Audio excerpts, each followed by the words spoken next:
Good afternoon. It is my great pleasure to welcome United States Secretary of State, the Honorable Marco Rubio, to Jamaica. Now, I have known Secretary of State Rubio for some time, and I've always been very impressed by his deep knowledge of the region. Jamaica is deeply honored that you have chosen to visit us first on your official visit to the English-speaking Caribbean. This visit so early in your term confirms the strength of historic friendship and strategic partnership between Jamaica and the United States, one built on shared values, democratic ideals, and people-to-people ties. Our nations have long been united by a common commitment to freedom, prosperity, and security, and your visit today reaffirms this bond. Today, we engaged in productive and constructive discussions focused on strengthening this partnership and expanding opportunities for collaboration. During our meeting, we addressed several critical areas of cooperation. Security, one major area. We reaffirmed our commitment to enhancing cooperation in combating transnational crime, ensuring the collective safety of our citizens, and mutually secured borders. We discussed a global war on gangs, and there is already significant policy alignment with both countries in this regard. The United States has been instrumental in supporting Jamaica's efforts to bolster its marine domain awareness and intelligence surveillance capabilities, which are crucial in our fight against organized criminal networks. We discussed expanded and repurposing development assistance towards our shared goals, including security. This will exponentially expand our cooperation in fighting lottery scammers, transnational organized crimes, trafficking in guns, and building safer communities. We are committed in ensuring our partnership delivers results in driving down criminality and trafficking in this hemisphere. On Haiti, we look forward to continued partnership with the United States as we seek to work with the Haitian leadership and stakeholders to address the ongoing crises in Haiti. The extraordinary humanitarian, civil, and national security challenges in Haiti pose an acute threat to Haitians, to regional stability, and indeed to its close neighbors, including Jamaica. We agreed that we must do everything we can to stabilize the security situation in Haiti so that they are better able to build capacity and address their political and humanitarian challenges. On trade, recognizing the United States as Jamaica's largest trading partner, with bilateral trade surpassing $3 billion in 2023, we explored avenues to further expand trade relations between our two countries. The renewal of the Caribbean Basin Economic Recovery Act was raised as a matter of critical importance to trade for ourselves and for all CARICOM member states. We also explored means to attract increased U.S. investment into Jamaica's emerging sectors.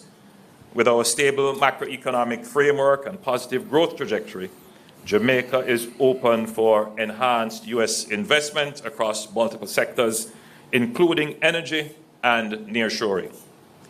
In terms of logistics, the discussion touched on working with U.S. companies to leverage Jamaica's location as a premier transshipment hub in the Americas, and this will further bolster Jamaica's work as a major logistics hub for global trade. On labor issues, the United States and Jamaica have enjoyed an 80-year-old history relationship in terms of bilateral labor agreements, where we provide short-term skilled and semi-skilled labor in sectors such as agriculture and hospitality. We discussed ways to expand and enhance these agreements, including skills development partnerships to upskill and reskill Jamaican workers. On our travel advisory, we discussed significant progress that we are making in bringing down all major crimes, and that Jamaica today is safer than at any time in the last 2 decades. In fact, crimes against visitors represent less than 0.01% of the more than 3 million visitors to Jamaica annually. We are committed to working collaboratively to ensure that travel advisories reflect the current realities and promote travel to Jamaica. I'm confident that the dialogue initiated today will lead to tangible outcomes, benefiting both our peoples and contributing to mutual stability and prosperity. Indeed, our concern for enhanced regional and hemispheric security and prosperity was recognized as a shared one. I wish my CARICOM colleagues who are now in Kingston productive meetings as well with the Secretary this afternoon. Jamaica remains committed to fostering a partnership with the United States, one grounded in mutual respect, shared values, and a collective ambition for stronger and a more resilient future. I extend my sincere gratitude to Secretary Rubio and his delegation for their visit and for the productive and forward-looking discussions we have had. We look forward to building upon this foundation, deepening our collaboration, and taking our partnership to new and greater heights for the lasting benefit of both our nations. Ladies and gentlemen, I thank you very much for joining us, and I now give the floor to Secretary Rubio for his press statement. Well, Mr. Prime Minister, first of all, thank you for the very warm welcome. On Tuesday I completed my 9th week on the job, so I told you I'd be here early. I think that's pretty early, and I'm glad to be here so soon. Thank you to the Foreign Minister as well for welcoming me and all the work we do together, and to the people of Jamaica. The ties, I would say, between the United States and Jamaica don't need to be explained. They're incredibly strong. And in particular, my home state of Florida, we were commenting close, 800,000 to 1 million Jamaican expatriates who call the United States home. And I asked, was it just in Florida? Because it's a very vibrant community that's contributed so much to the place that I've called home for so long. And so we have a shared history that's tied together by people. I also would say that some substantial percentage of Americans have traveled here at some point in their lives. And that also binds countries together. Nothing binds countries and cultures more closely together than people. And we certainly have that in common. And we want to continue to make sure that we build on that. We did touch on a couple of topics. The first is trade. The world has been closely followed. The President is in the midst of realigning American global trade policy, primarily to reset global trade in a way that's fair to the U.S. after 20 or 30 years of what we believe is unfairness, not when it comes to Jamaica, but broader. And from that will come real opportunities to create new alignments and new trade arrangements and new trade opportunities. And I believe Jamaica is one of those places that together we both stand to benefit. In particular, we discussed supply chains. And we ask ourselves, why, if so many of these products are destined for the North American market, why are so many of the productive capacities located halfway around the world? And there's a lot of different reasons why that's happened. But it makes all the sense in the world to see more productive capacity, more manufacturing, more industry relocated into our hemisphere. We certainly have the labor and the population and the desire to do so in our hemisphere. It's closer to the end markets.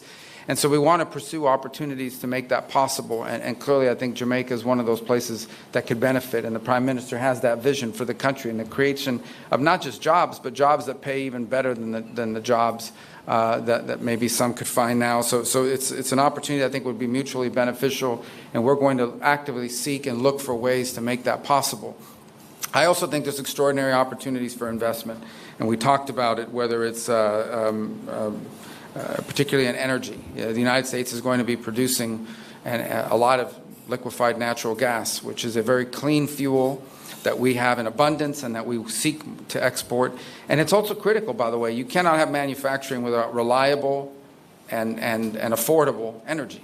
And so it's one of those things that I think potentially we could continue to partner along with other things, whether it's mining opportunities off the seabed. In essence, to utilize all of the resources of the country in a responsible way that protects your environment, that protects your natural beauty, but at the same time is generating income and opportunity of employment for the people. Ultimately, governments have two prime responsibilities: the safety and the prosperity of their people.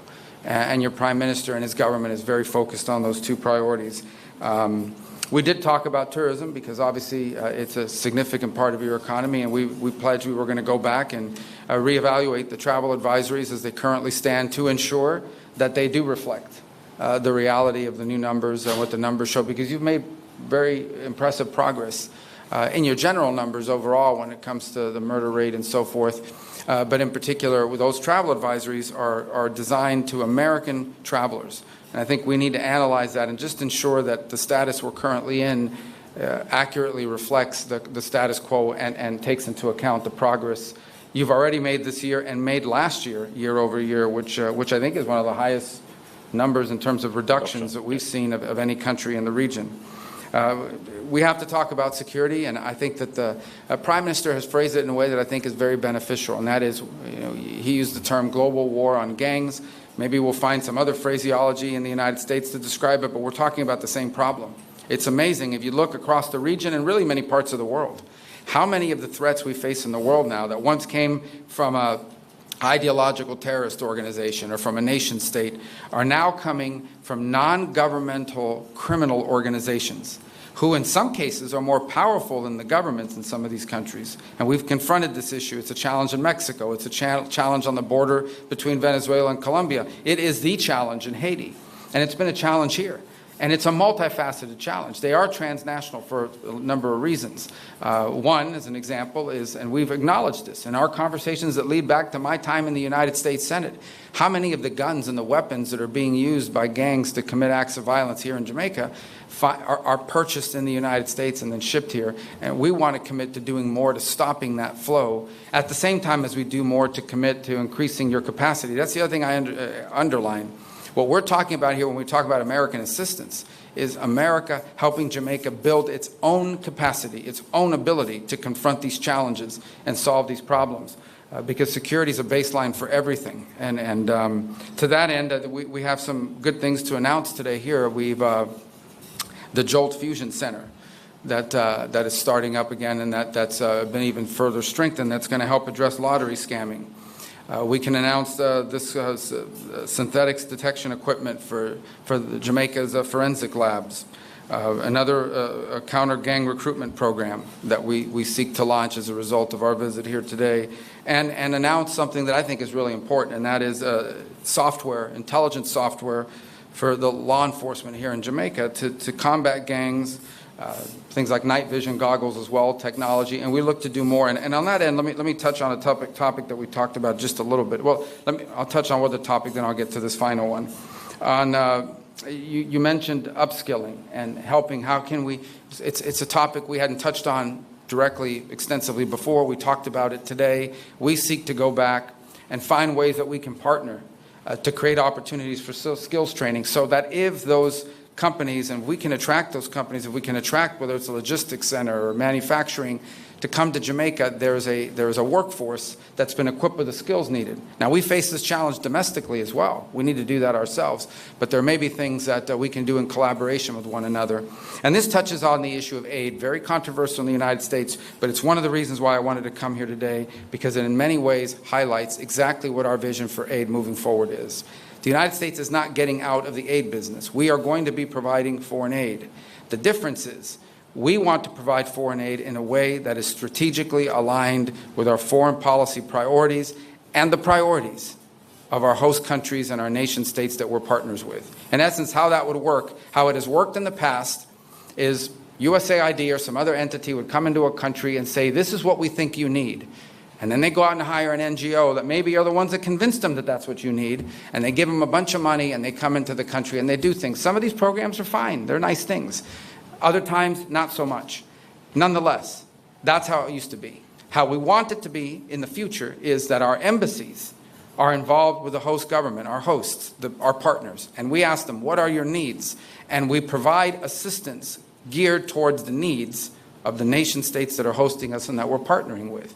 At the end, our partner in Jamaica, our partner all over the world, is the government. It's the host governments who have a clear vision for the future. And to the extent that our foreign aid can be helpful, it is in furtherance of what the people of your country have elected you to carry out.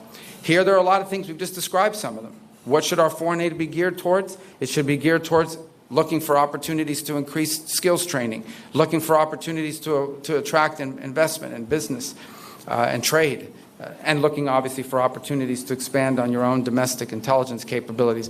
We are going to have foreign aid that is aligned to our foreign policy, and our foreign policy is going to be aligned to our mutual shared interests with the partners that we have all over the world. And I can tell you, Jamaica is an incredible partner to the United States. It's very cooperative on a number of fronts, and we will continue to work together, and we're going to work closer than we've ever worked before, because we are now going to have U.S. programs for foreign aid that are going to be aligned with the vision that you've elected your leaders to carry out for your country, and that benefits us both.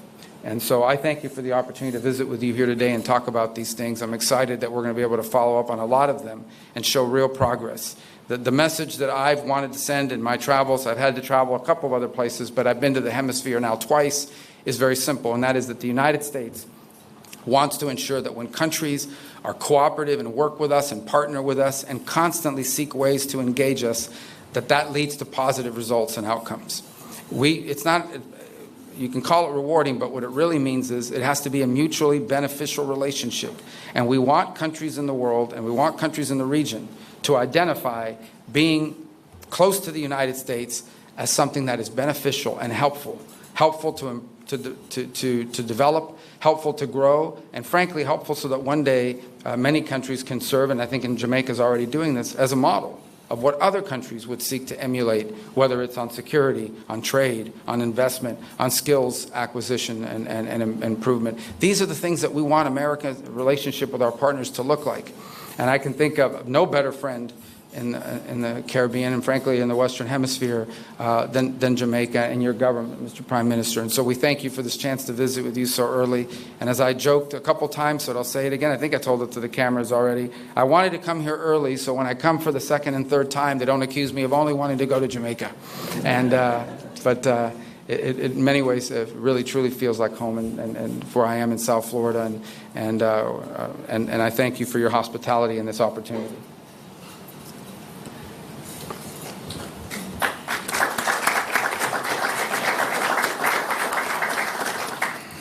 Good afternoon, Prime Minister Holness and Secretary Rubio. Thank you both for your remarks just now. We have several members of the media from Jamaica and the United States in the room with us this afternoon, but we will only be taking 4 questions. And I ask that those who have been selected, that you please stand as you ask your question. And our first question is going to be from John Hudson of the Washington Post. Thank you very much. Mr. Secretary, Republican Congressman Don... He came with me. Don't say I don't take you to nice places. All right? And thank you for the hospitality. Beautiful weather, beautiful country. Much appreciated.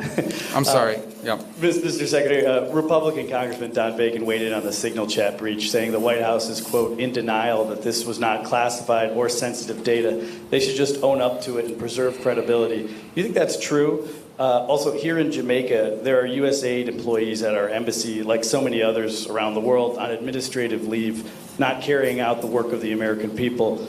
Do you worry that the DOGE effort won't ultimately end up benefiting U.S. taxpayers? And Prime Minister, violence and instability remains in Haiti. What would you like to see from the United States in terms of being a productive force? And a State Department envoy yesterday called the presence of Cuban doctors in Jamaica and elsewhere human trafficking. Do you agree with that? Thank you. Let me take the first. I've already addressed the aid one, but let me address it again. This is not about getting rid of aid. This is about restructuring how we're going to do aid. And when you restructure, there's some disruption, but it has to happen. By the way, this is not an idea, this is an idea Condoleezza Rice wanted. This is an idea multiple secretaries of state throughout time have tried to achieve. And we intend to achieve it because we think it makes all the sense in the world. So I recognize that there's disruption involved when you make reform and you make change. But it's necessary because our foreign policy and our foreign aid have to be aligned. Foreign aid is an instrument of foreign policy. Okay? It is not a global charity.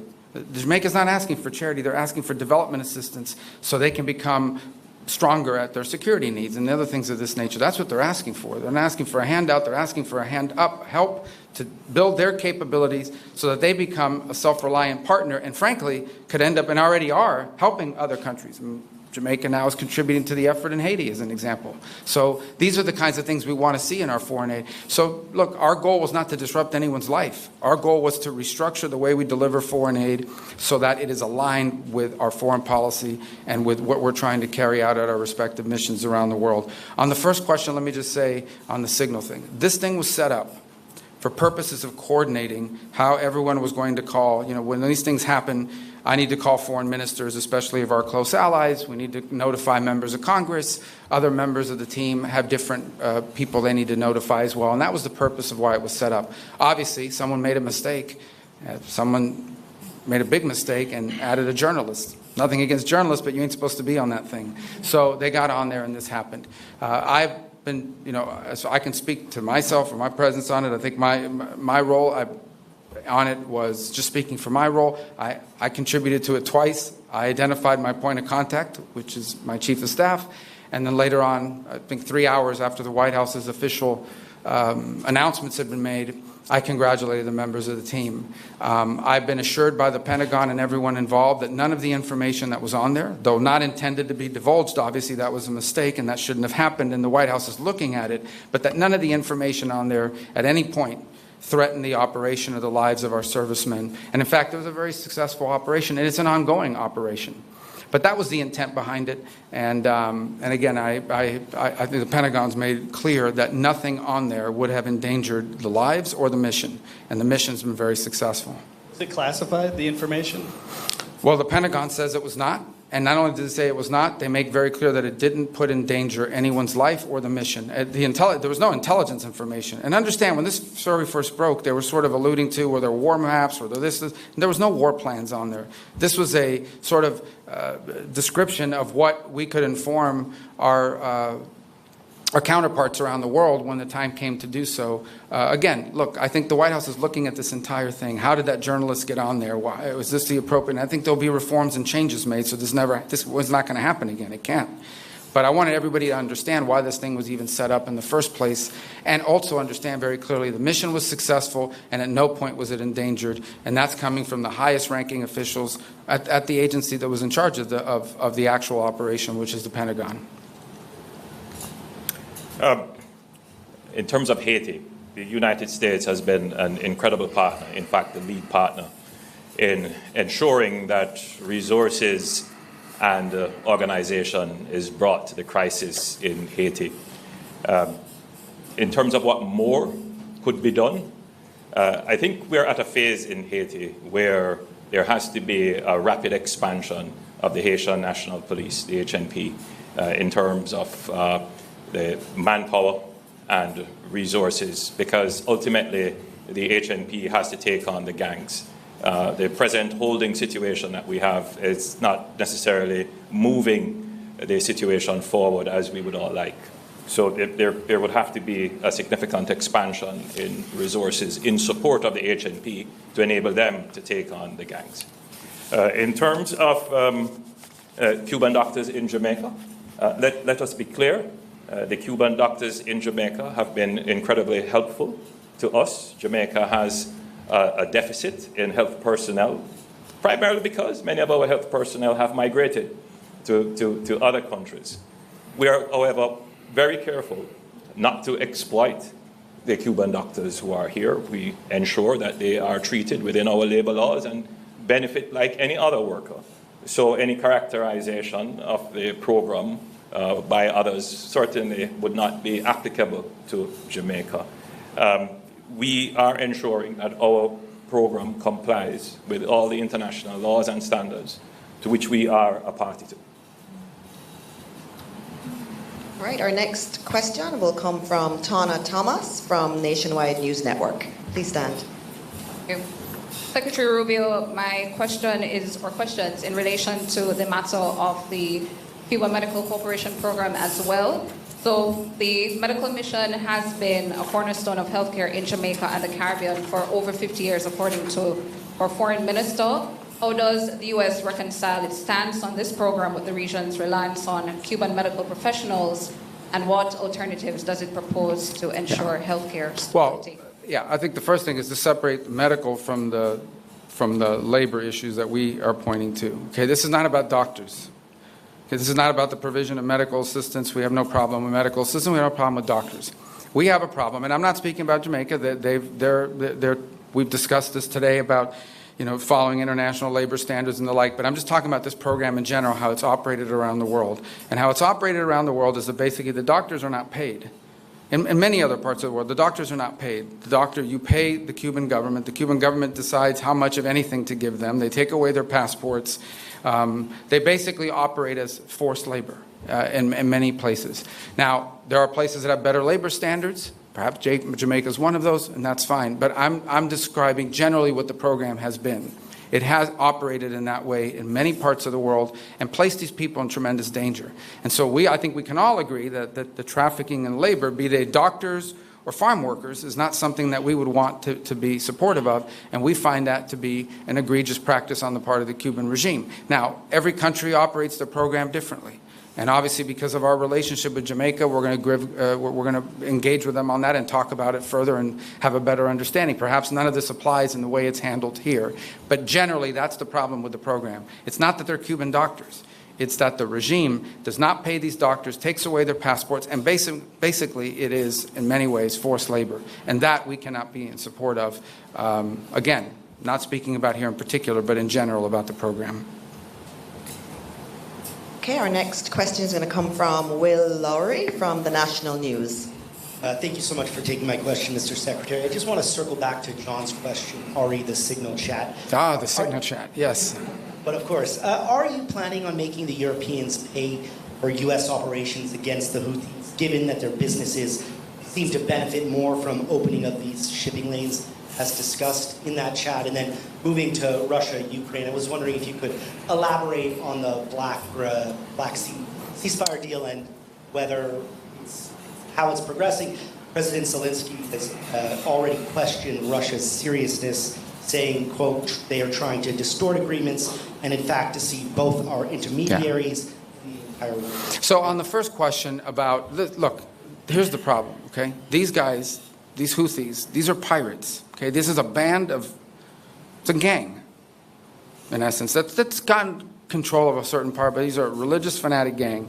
And these guys have missiles, and they've launched 174 attacks against the U.S. Navy ships, 150-something attacks on commercial vessels. They are literally saying they've set up a toll system at the Red Sea. These ships can go, these ships cannot. They don't blow up the Chinese ships, they don't blow up somebody, but they blow up all the other ships. This is not sustainable. And so I think the point that I've made publicly is we are doing a great favor to the world. The United States is doing a great favor to the world, going after these guys' capability of doing this. How can we live in a world where a group like this has advanced weapons, okay, and can shut down a shipping lane and increase the cost of shipping that we're all paying for? Everything we buy, all the stuff is embedded in the cost and in the price of these things is how much it costs to ship it. And so that's just not a sustainable thing. We can't allow it. So I think the point I would make is not, we're going to make everybody pay. It's everybody should recognize we are doing the world a great favor going after these guys because this can't continue. This is unsustainable. What's next? Some gang's going to show up somewhere else and shut off another shipping lane. That's not practical. It cannot happen. So what was your first question? I was so fired up about that one that I forgot the other one. Oh, yes, that one. Easy ones. Well, look, I think yesterday our negotiators are en route, or perhaps they've already arrived. After spending, I think they met with the Ukrainians twice, the Russians once. What we have here is an agreement in principle on a Black Sea ceasefire. We got two things from that. The first is we have more detailed definition of what the energy ceasefire entails.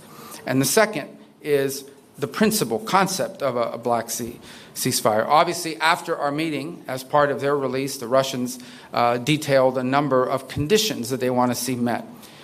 in order to do that. So we're going to evaluate that. Some of those conditions include sanctions that are not ours. They belong to the European Union. So we're going to be gathering and sort of, when our folks get back, sitting down, going through the proposals, getting their impressions of the conversations so we can more fully understand what the Russian position is or what their ask is in exchange. And then we'll present that to the president, who will ultimately make a decision about what the next step here. I think it's a good thing that we have both the Ukrainians and the Russians talking about ceasefires, be they energy or be they potentially in the Black Sea. But obviously, this is hard and difficult work. This is a protracted almost 3.5-year war now, or 3-year war. It has a lot of framework of sanctions that have been built globally now that have to be looked at as part of an ultimate end to a conflict. There's a lot of things that have to be worked through. And I certainly think the only way you're going to make progress on these things is by engaging with both sides, understanding their asks, their demands, and seeing what's possible. So we're going to have a chance now to sort of sit down as a team and evaluate when they arrive in detail how the meetings went with the Ukrainians, how the meetings went with Russia, what are the Russians asking for, what are the Ukrainians asked for, compare all that, and then make a decision on that basis about what comes next in this process. In the end, the goal here is peace. The goal is to end a war where people are dying. And I think everyone should be happy that the United States is engaged in a process of ending a war and bringing about peace. It's not going to be easy. It won't be simple. It'll take some time. But at least we're on that road and we're talking about these things. And we're going to test it and see what's possible. We think we owe that to the world. And the president, I continue to say, is the only leader in the world right now, President Trump, who's in a position to even get these two nations to a city to talk about these things, albeit in rooms far apart from one another when these talks are going on. But nonetheless, they're talking. It's the first time in a while that we've seen any conversation about this. But we have a lot of work yet to be done, and we'll know more after we get the readout from our teams. Okay, our last question will come from Andrea Chisholm from Television Jamaica.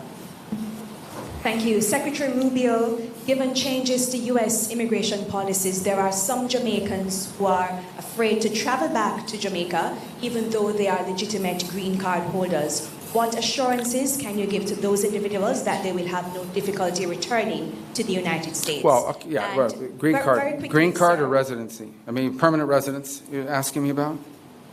Yes, okay, yes. okay. And secondly, what problems, if any, does America have with China's investment in Jamaica?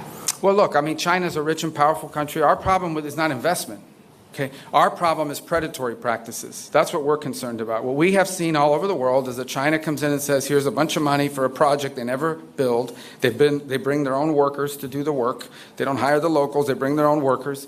And oftentimes it comes attached with a huge loan that can never be repaid, and now they hold it over your head forever. That's our concern. Our concern is unfair practices, too, where they come in, they're government-subsidized companies, underbid everybody because they're subsidized, but then they come back and charge you whatever they want because now they've got the contract. So these are the things that we remain very concerned about. Again, not specifically about Jamaica, but in general. And so that's what we'll continue to highlight. On the first point, I would say, let me talk about that. If you're a green card holder, you're not illegally in the United States. If you're a green card holder, you are legally in the United States. What the president has said, and I don't know how anybody can disagree with this, every country in the world has immigration laws. And immigration laws, if you don't enforce them, you don't have immigration laws. Over the last few years, we've had, 13, 14, 15 million people enter the United States unlawfully and irregularly. No country in the world can assume that. By the way, that's not unique to us. Right? Even here in Jamaica, you've faced challenges of migration. And it's not that we don't sympathize with people that are leaving difficult circumstances. It's that no society can absorb mass migration from anywhere in the world. You just can't do it. And we're facing that challenge. That's not specific to Jamaica. I'm just speaking in general. And so the president is doing something that, frankly, hasn't been done in a long time. He's enforcing our immigration laws. And that's what we're doing. So if you're a green card holder, you're not illegally in the United States. I think the challenge is for those who are illegally in the United States, we have to have immigration laws. They have to be followed. I mean, I don't know why that's an unreasonable demand. And frankly, I mean, Jamaica is not a major source of illegal migration, to be frank. It's not even in the top 10 or top 20, for that matter, I don't think. But that said, we are enforcing our immigration laws, because here's what happens if you don't. You'll get another 12 million people And if tomorrow Jamaica announced anybody who wants to come can come in, you're going to get a lot of people too, and you know it's going to be very disruptive. So we need to have immigration laws, and we need to enforce them, and that's what we are. That's what the president is doing. That's what he promised voters he would do, and that's what we're going to continue to do. But if you're a green card holder, you're legally in the United States, unless, and I say this because a lot of these people come, unless you're some student visa holder who's a sympathizer of some terrorist organization and is running around in our streets like a lunatic, burning down buildings and attacking students at universities. If you're one of these lunatics that's going to put on a mask over your face and break into a student union center and harass students, and we wouldn't have let you in the first place. If you had told us that, if you told us, I'm going to America not just to study at your university, but to tear up your campus, we would have never let you in. And if you do that, once you come into the United States, we're going to kick you out. We're going to do that. And I don't care what terrorist organization is supporting, we're going to kick you out. If you're a gang member, we're going to kick you out. Okay? If you're one of these violent gang members that's coming to the United States, then we're going to kick you out. That we're going to do. There's no doubt about it. But the president's very committed to that. And but if you're a green card holder and you're not any of these things, you're going to be fine. Prime Minister Holness and Secretary Rubio, as we close today's press conference, we want to thank you for your engagement here today. We thank all of the members of the media and all of the other guests who are here, and we wish you safe travels and a happy rest of the day. Thank you.